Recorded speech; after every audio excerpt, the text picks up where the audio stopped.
안녕하세요. 김태원 세무사입니다.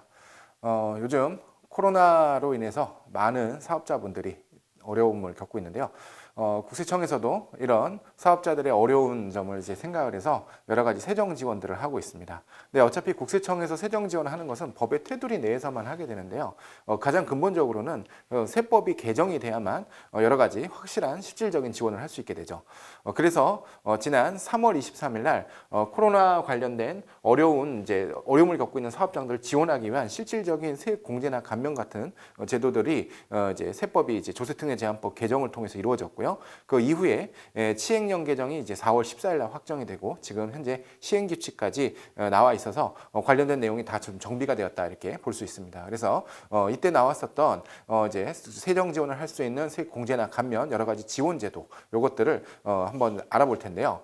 제가 세 번에 나눠서 설명을 좀 드리려고 합니다. 먼저 첫 번째는 전반적인 이때 발표되었었던 세법에 대한 전반적인 내용을 개요로 먼저 첫 시간에 설명을 드리고 그 다음에 많은 분들이 관심 있으실 주제를 뽑아서 따로 좀 설명을 드릴 건데요. 두 번째 설명 때는 제가 부가가치세의 감면 부분 이제 그 부분을 하나 설명을 좀 드릴 거고 마지막에는 이제 임대료를 인하를 했을 때 그 임대료 인하분에 대한 세액공제 부분 요 두 가지 주제는 따로 저희가 한번 설명을 좀 드리겠습니다. 먼저 첫 시간에는 전체적인 세법의 내용을 이제 그 개요식으로 하나씩 살펴보도록 하겠습니다.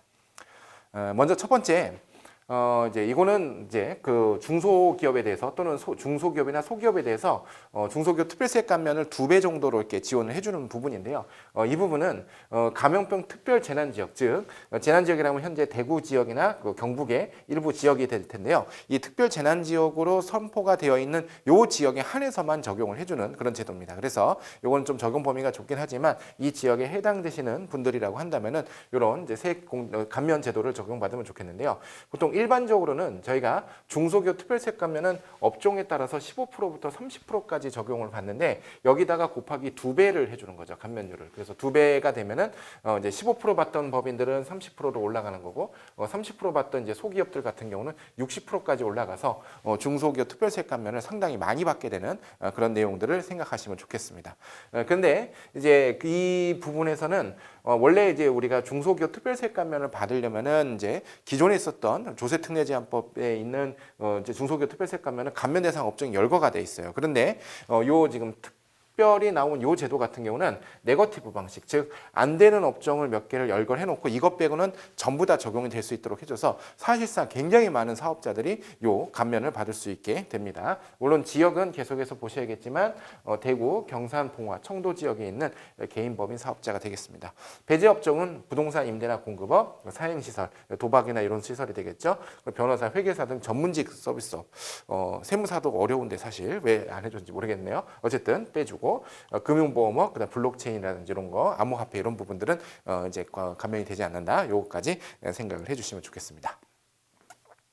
자, 두 번째 내용으로는 간이과세자, 우리 소규모 개인 사업자 간이과세자가 있죠. 요 간이과세자는 원래 연매출이 3천만 원 이제 안 되면은 요 부분에 대해서는 납부 면제, 아예 납부세액이 나와도 전액을 면제해주는 그런 제도로 되어 있었습니다. 그런데 요거를 납부 면제 기준을 4,800만 원까지 올렸죠. 그러면 결국에는 어떻게 되는 건가요? 모든 간이과세자가 다 납부의무 면제가 된다. 이렇게 알아두시면 좋겠습니다.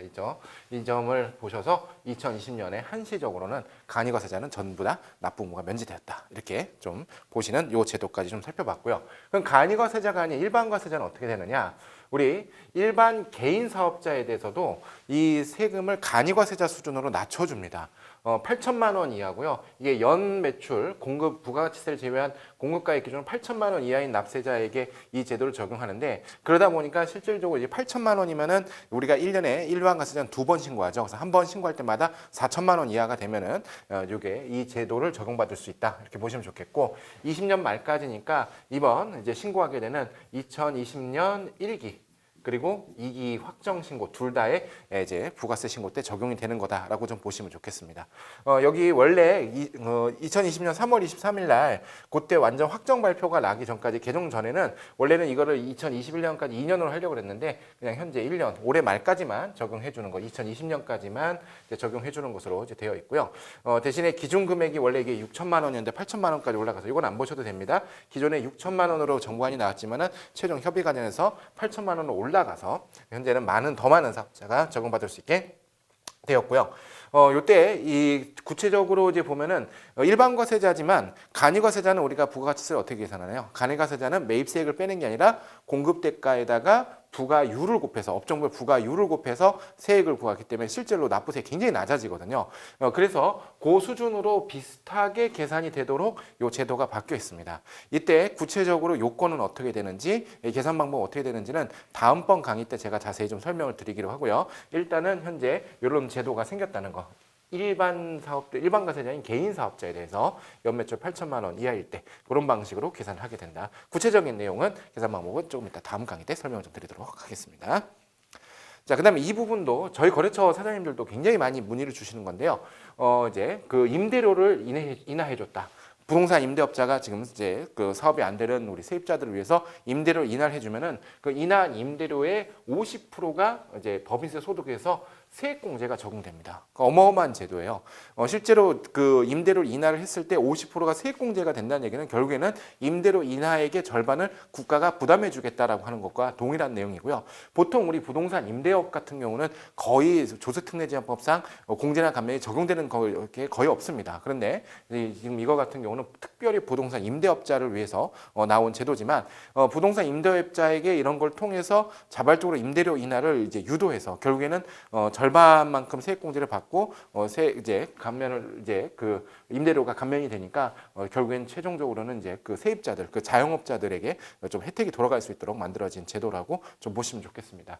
임대료는 상반기에 대해서 이제 인하한 부분입니다. 2020년 1월부터 6월까지 6개월 동안의 임대료에서 인하액 곱하기 50%다 이렇게 좀 보시면 좋겠고 이것도 공제 요건이나 또 배제 요건 같은 것들이 조금 복잡해요. 그래서 이제 뭐 보시면은 만약에 중간에 임대료를 인상을 해버렸다. 그러면 이제 그 인하하는 것이 의미가 없겠죠. 즉 이런 거죠. 임대차 계약을 갱신하면서 임대료를 인상을 한 다음에 인상한 것만 다시 깎아줘요. 그러면 사실 그 이제 건물주 입장에서는 인하를 해준 게 아닌 게 되는 거죠. 그래서 이제 일정 부분 이상의 임대료에 인상이 있었으면 그 부분은 또 공제를 배제를 하게 되는데 이러한 사항도 제가 다음 강의에서 좀 자세히 살펴보도록 하겠습니다.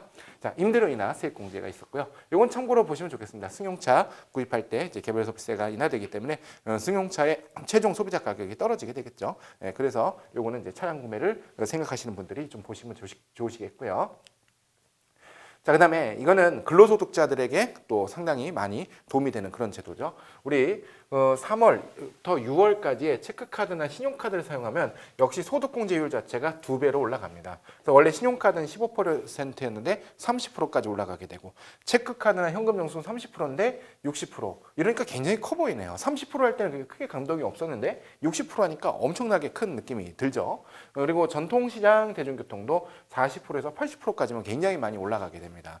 그래서 한시적으로 소비를 진작시켜서 경제를 좀 활성화하겠다 이제 이런 뜻이라고 좀 생각을 하시면 좋겠고 그래서 특히 이제 근로소득자들에게 해당이 되는 혜택은 돈을 그 이제 신용카드나 체크카드로 많이 써서 이제 생활비 같은 것들 많이 쓰면은 그만큼 이제 세액공제, 소득공제율이 높아져서 이 부분은 이제 2020년도에 연말정산 즉 2021년도 2월달에 우리 연말정산 환급액에 반영이 되게 되겠죠. 그리고 이번에는 기업의 접대비 한도가 인상이 되는데요. 일단은 이거 전에 먼저 2020년 초반 한도가 이제 좀 올라갔어요. 원래는 이제 일반 기업은 이제 기본 한도 얘긴데요. 매출액 기준 말고 기본 한도가 일반 기업은 1,200이지만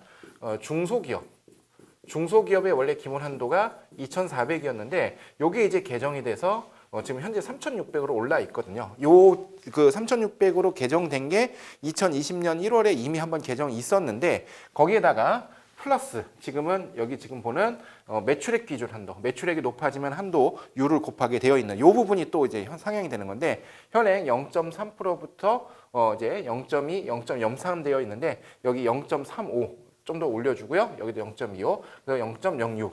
그래서 이제 그 소비가 진작이 되고 자꾸 이제 돈을 많이 써야 경기가 활성화되니까 기업이 지출을 해라. 근데 사실 살짝 이상한 것 같기도 한데 접대를 많이 하고 막 이렇게 골프를 많이 쳐서 경기가 활성화된다. 조금 이상하긴 한데 어쨌든 이제 그 짝을 맞춰 보면은 아까 6번 내용은 이제 일반 이제 국민들이 그 근로소득자들이 이제 지출을 확대를 해서 경기를 활성시키는 것 같다면은 이 부분은 이제 기업이 이제 소비를 좀 많이 해서 이제 돈이 흘러가게끔 하도록 하는 제도. 2020년 이건 전체입니다. 아까 이제 그 부분하고는 조금 다르죠. 그래서 이건 전체 기간 동안에 한도를 좀 상향해서 적용하게 되고 원래 이미 또 기존에 있었던 중소기업의 접대비 한도 인상까지 생각하면 올해는 접대비 한도가 꽤 높아질 것으로 좀 생각이 됩니다. 이건 원래 있었던 제도인데 이 제도를 좀 더 확장한 거라고 좀 보시면 좋겠습니다. 원래 해외로 진출했던 기업이 국내 사업장으로 이제 다시 되돌아온다. 해외 사업을 진출을 했다가 그 사업장을 공장을 이제 없애버리고 폐쇄하고 국내로 다시 돌아오면은 그 기업에 대해서 기존에 소득세를 5년간 그 소득세 법인세를 5년간 100% 그다음에 추가로는 한 2년간 다시 50%를 감면을 해주는 이 제도가 있었어요. 근데 원래는 이게 그 해외 진출 기업이 국내로 들어오면 사업장을 신설하거나 아니면 국내에서 아예 창업을 하는 이런 요건이었었는데 여기다가 추가로 하나 더 된 게 증설도 됩니다. 원래 이제 이런 거죠. 해외 사업장, 국내 사업장이 있었는데 국내 사업장을 증설을 시킨다. 근데 그 증설시키는 방식이 해외에서 국내로 이제 복귀하는 경우라고 봐야 되겠죠. 그래서 해외 사업장이 이제 이제 폐쇄가 되거나 줄어야 되는데 해외 사업장이 이제 축소가 되는 이제 국내로 복귀한다는 것은 해외 진출한 요 사업장이 이제 폐쇄가 되거나 이제 축소가 돼야 되는데 이 축소의 개념은 이제 생산량이 해외에 있었던 생산량이 한 50% 이상 이제 감소가 돼야만 이제 축소가 됐다고 좀 보는 어떤 그런 내용입니다. 50% 이상 감소되고 국내로 들어와서 원래는 기존의 사업장을 신설이나 창업만 됐는데 창업, 신설, 그다음에 세 번째 증설까지 이제 생겼다. 이렇게 좀 보시면 좋겠습니다. 1, 2, 3번. 이 부분까지 해서 이제 코로나로 인해서 여러 가지 어려움을 겪고 있는 이제 기업들 그리고 자영업자들을 위한 제도들 이런 것들이 좀 나와 있었다. 이렇게 좀 전반적인 걸 설명을 좀 드렸고요. 자, 그리고 마지막으로 이번에는 이제 소득세 신고 기한이 연장이 되는 부분을 좀 설명을 드리도록 하겠습니다. 우리 원래 종합소득세 그리고 개인지방소득세, 지방소득세죠. 이 종합소득세와 개인지방소득세는 원래 5월 31일까지 신고를 해야 됩니다. 근데 올해 2020년 같은 경우는 이 5월 이제 31일이 휴일이다 보니까 6월 1일까지가 본래는 신고하고 납부를 해야 되는 납부기한인데 지금 이 코로나로 인해서 많은 이제 개인 자영업자들이나 개인들이 이제 힘드니까 이 신고 납부기한을 연장을 해주는데 납부기한만 연장이 되죠. 신고는 그대로 하고요. 신고는 요때까지고 납부기한만 플러스 3개월을 더 줘서 2020년 8월 31일까지 납부를 할 수 있도록 납부기한 연장을 하겠다. 이런 이제 내용이 있는데 요거는 지금 아직 법조문의 그 반영까지는 안 됐어요. 법조문으로 안 하고 이제 징수유예 뭐 이렇게 국세청에서 이제 그 현행 법 테두리 내에서 할 수도 있거든요. 근데 이 부분이 지금 어떻게 되어 있냐면 2020년 지난 이제 4월 8일 기획재정부에서 이제 발표한 내용입니다. 기획재정부에서 그 전체 정부 부처 사람들이 모여가지고 회의한 내용입니다라고 하면서 공식적으로 기획재정부 보도자료에서는 이런 발표가 나왔는데 아직 국세청에서는 이제 공식적으로 3개월 연장한다 요 얘기가 아직은 나와 있지는 않습니다. 그런데 아마 정부에서 그래서 다 같이 모여서 기획재정부에서 얘기를 한 거니까 되지 않을까라는 생각인데 요거는 이제 법 조문의 개정 사항이라기보다는 저희가 이제 그 국세청의 어떤 이제 그 직권 이제 연장 이런 부분으로 반영이 될 거니까. 지방소득세는 지금 8월 말로 한다는 게 공식적으로 얘기가 계속 나오고 있는데 아직 국세청에서 지금 이 강의를 촬영하고 있는 현재는 공식적으로 나오지는 않았지만 아마 될 걸로 생각이 됩니다. 이렇게 해서 저희가 코로나로 인해서 어려움을 겪고 있는 우리 자영업자 또 그리고 기업들을 위한 여러 가지 세제 지원제 제도들을 저희 한번 살펴봤고요. 지금 시간에는 저희가 개요적으로 조금씩 짤막짤막하게 봤습니다만 다음 시간에 이어서 제가 아까 말씀드린 대로 우리 그 부가가치세 감면 부분과 그 다음에 그 임대사업자의 임대료 인하로 인한 세액 공제 부분을 자세히 살펴보도록 하겠습니다.